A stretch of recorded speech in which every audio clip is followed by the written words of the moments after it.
नमस्कार शेतकरी बांधवांनो, मी योगेश भास्करराव गायधनी, मुक्काम पोस्ट पळसे, तालुका जिल्हा नाशिक। आज ठरल्याप्रमाणे आपलं 11वं पेरू मार्गदर्शन शिबिर हे सकाळपासून आमचं कंटिन्यू चालू आहे। सकाळी बरोबर 11 पासून कार्यक्रम चालू झाला। आता साधारणतः किती वाजले? 5:30, 5:15, 5:30 झालेले। चहाची वेळ झाली आमची। बरोबर विषय सगळ्यात महत्त्वाचा आहे।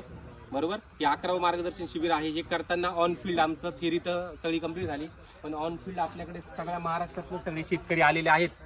कुठून आले हे तर तुम्हाला मी सांगणार आहे, पण विषय काय कंप्लीट करायचा आहे आपल्याला, दोन्ही गोष्टी अटेंडन्स म्हणजे कुठून कोण आले हे आपल्याला घ्यायचं आहे, आणि दुसरा विषय काय असायला पाहिजे, हा 15 मार्च 2025 ची छाटणी। याची छाटणी घेतल्यानंतर 15 मार्च, आज किती तारीख आहे? 6 एप्रिल, म्हणजे किती दिवस झालेत सांगा? 20 दिवसानंतरचे फुटवेची परिस्थिती तुम्हाला दाखवायची आहे। दुसरी गोष्ट, हा बेड जो आहे, आपण झाडाचं एकही पान झाडाचं बाहेर काढलेलं नव्हतं, त्याच्यामुळे झाड किती भुसभुशीत झालेले आहे ते तुम्हाला दाखवायचंय। ड्रिपरचं पाणी कुठं पडतंय हे तुम्हाला सांगायचंय। फुटव्यांची संख्या दाखवायची, तुम्हाला मुळांची कंडिशन दाखवायची आहे। पण हे करण्याच्या पहिले आता आपल्याकडे जे शेतकरी आलेले आहेत सगळीकडनं, तर प्रत्येक शेतकऱ्याची आपण ओळख करून घेऊया। मोबाईल माझ्याकडे द्या आता सगळ्यात दूरवरून आलेले जे आपले शेतकरी आहे कोण आहेत? मगाशी चला, कुठून आलेले आहेत?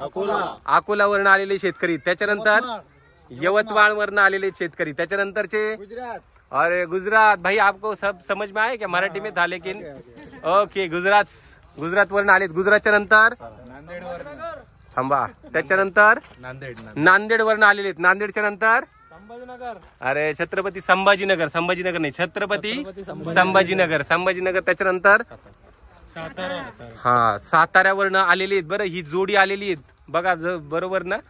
जोडी सकाळपासून व्यवस्थित ऐकताय, सगळं करताय जोडीने, एकदम चांगलं नियोजन त्यांचं चालू आहे। धन्यवाद। त्याच्यानंतरचे हा त्याच्यानंतर आलेले हे फलटण वरून आलेले आहेत। बरोबर, फलटणच्या नंतर आलेले जळगाव वरून आलेले आहेत। बरोबर, जळगाव वरून कोण आलेत? तुम्ही दोघं जळगावचे कायम असतात शेतकरी। त्याच्यानंतर संगमनेर वरून आलेले आहेत। अरे हा हे दोघं जण यंग संगमनेर वरून आलेले आहेत, मेकॅनिकल इंजिनियर माझ्यासारखेच ते। अजून त्याच्यानंतर आलेले कुठले?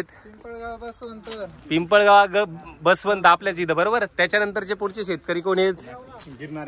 गिरणारे नाशिक वरून आलेले आहेत। येवला, अरे तुम्हाला म्हटलं जवळ येतं, तुम्ही सगळ्यात शेवटी सांगितलं। नंतर आलेले येवला वरून आलेत। अजून बडोद्यावाले, अरे तो विद्यार्थीचे माझा दादा कुठं पडतो, हा बडोद्यावरून आलेले शेतकरी। आणि तुम्ही? आम्ही दह्यानी तालुका चांदवड, दयानी तालुका चांदवड, सदाबहारची जनक। बरोबर, हे सगळे आलेले आहेत। बरं ठीक आहे, आता आपला विषय जो आहे तो आपण कंप्लीट करूया।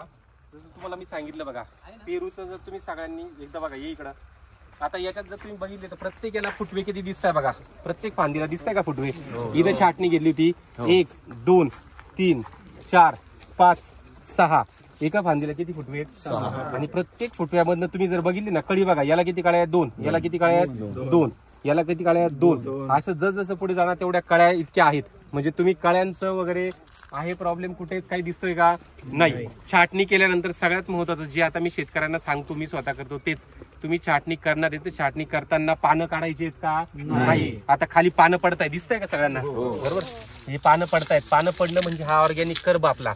बरोबर, आणि याच्यामुळे आपल्याला जे काही आजूबाजूचं जे तुम्ही बघाल तर मुळं जे आहेत बऱ्यापैकी वरती।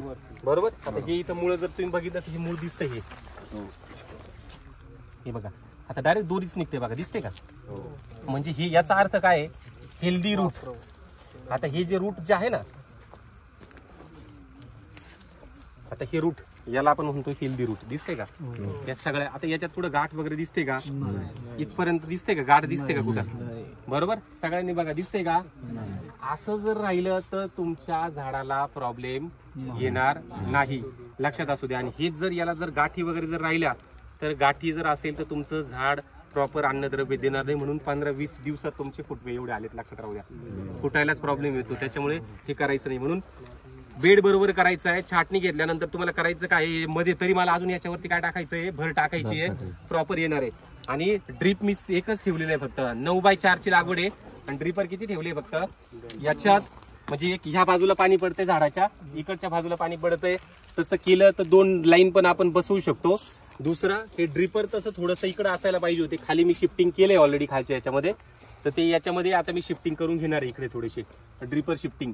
बरोबर, तर असं सगळं हे चालू आहे. पूर्ण नियोजन, खतांचं नियोजन, तुम्हाला बाकीचं नियोजन सर्वांना एकदा सगळीकडे फिरव. सर्वांना सकाळपासून सगळ्या गोष्टी सर्वांना समजल्या का? हो. जेवढ्या तुमच्या शंका होत्या आता, कारण की पेरू हा असा विषय, पेरूच काय कोणते पीक ते तुम्ही 2 दिवस कंप्लीट केले तरी एक एक विषय पूर्ण नाही आपल्याला, पण सगळ्यांना सगळ्या गोष्टी समजल्या का?